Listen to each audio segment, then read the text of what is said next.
Hey, what's going on, everyone? This is Mitch. Good Saturday morning to you all. Hope you guys are having a great start to your day, great start to your weekend. Got you an update on what is likely going to unfold weather-wise for most of the country. Pretty slow day, not very active at all. Not really, there's going to be a flooding risk, but there certainly isn't going to be as bad as the last few days. There'll be a little bit of a severe weather risk, but not for any widespread area. So we'll break down who could see the most active. We're going to fly through this video pretty quickly. Not going to keep you guys long.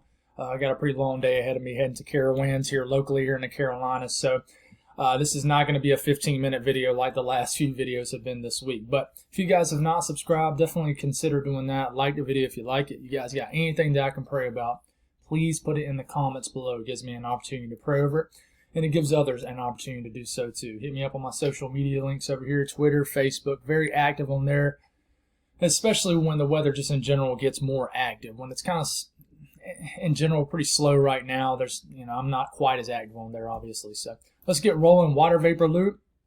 Phenomenal weather across the Midwest, north central U.S.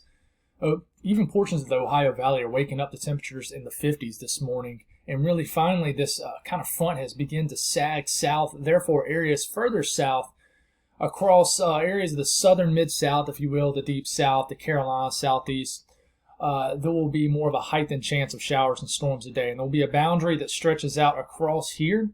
And the epicenter of showers and storms will be kind of in this area right in here. Anywhere stretching from Oklahoma all the way through the Carolinas and every state in between. You already got showers and storms in Oklahoma, making up for lost ground for the drought conditions that were really plaguing this area, a few weeks ago. So, Storm Prediction Center, pretty quiet. Maybe a little area you watch out for here in northeast Montana, North Dakota, and then we might watch out for a stronger severe storm or two in areas of Arkansas, and then maybe far northeast Texas, and then southeast areas of Oklahoma. But everywhere else, just a general risk of thunderstorms in the light green.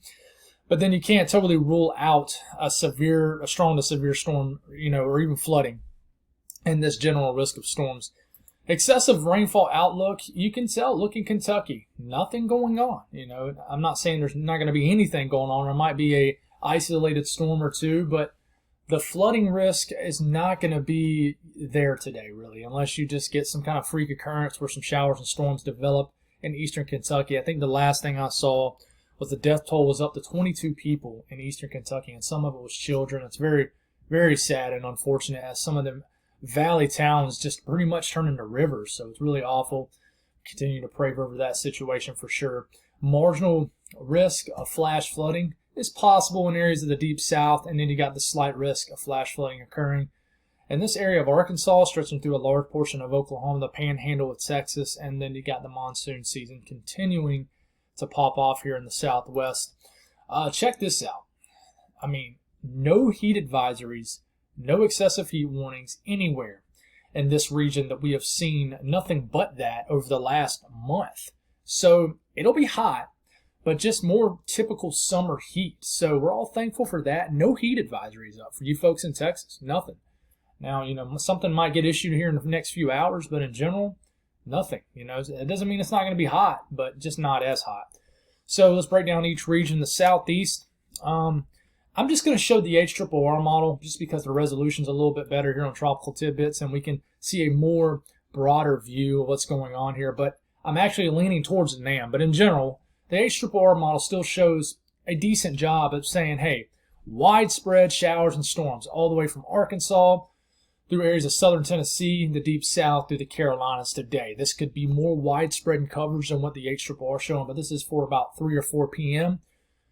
So go on and expect this. If you're, like I said, anywhere in the states I just mentioned, I think it'll be much more widespread coverage in South Carolina and North Carolina, for example. I know my area here, just locally, I got a little microclimate going on here in July where we picked up a lot of rain the first few days of July, but just a little spits here and there of just some downpours since with very hot temperatures. It's actually dried out in my neck of the woods, but 5 miles down the street, the grass is greener, literally on the other side. So, hopefully everybody gets some widespread rains for areas that just have been missed on the storms as of late, and that certainly will be the case across the southeast today. Northeast, pretty quiet weather. Absolutely, really hardly nothing going on except maybe a shower or two in the northern portions of Maine. Other than that, phenomenal weather day. Really is. The south central U.S. includes Texas, Oklahoma, Arkansas, Missouri. Already dealing with showers and storms right now. These will try to rejuvenate itself, re-strengthen a little bit later today into southern Missouri, northern Arkansas. Of course, the coverage could be more widespread down there near Little Rock. In fact, it will become more widespread around dinner time, 4, 5, 6 p.m. Watch out, Little Rock, for some big storms maybe a little bit later, as there is a marginal risk in this region right here for a higher chance of severe weather compared to all these other regions. So we'll watch for a damaging wind threat here in this area for sure, which I think will be the biggest threat, as this area of energy will try to consolidate into a line of storms and maybe drape across southern and southeast areas of Arkansas. So we'll see how that unfolds today. But beneficial rain will continue to follow. You guys have definitely made up for lost ground as far as rain. The north central U.S., you guys are waking up to 40s and 50s, fall-like weather, early fall-like weather. Maybe a shower or two drifts into the northern portions of Minnesota today, and then maybe a severe storm or two in areas of northern sections of North Dakota. Other than that, pretty quiet weather. It really is. We'll look at a very broad view of what's going on across basically the entire central eastern portions of the country. A nice tight boundary. I wouldn't say it's a tight boundary, but in general, I mean, you can tell where the summer heat is really flexing down here in the deep south. And certain areas, I would not be surprised if a heat advisory or two are issued for areas of eastern South Carolina, maybe southeast Georgia, where I think temperatures will rise very quickly this morning, later this afternoon, before some storms pop off, cool down the atmosphere. But I really think it could be hot all the way up into southeast Virginia today, where we'll get into the 90s. But nothing, unusual really at all. Nothing really at all. But, Florida, it's going to be pretty hot for Florida standards, I think. And then you're still going to see some isolated to scattered 100-degree readings in Texas, but in general, nothing widespread. And then you look up here where it's just much cooler, much drier, only temperatures in the 80s today. It's almost going to be, I wouldn't say early taste of fall up here at all, but it's going to be a little below average temperature-wise for this area of the Ohio Valley. And in fact, you look at dew points. Look at these dew points in the 60s and 50s up here in the Ohio Valley. The entire Northeast, beautiful conditions. Just the last couple of days of July is going to be phenomenal. Dew points into the 40s and 50s, a very dry air. Once you get dew points in the 50s, you pretty much say it's not really humid outside anymore. But of course, you're hanging on to it in the southeast. You don't hardly ever get a cold front that actually changes the atmosphere, like dries the atmosphere out, lowers humidity.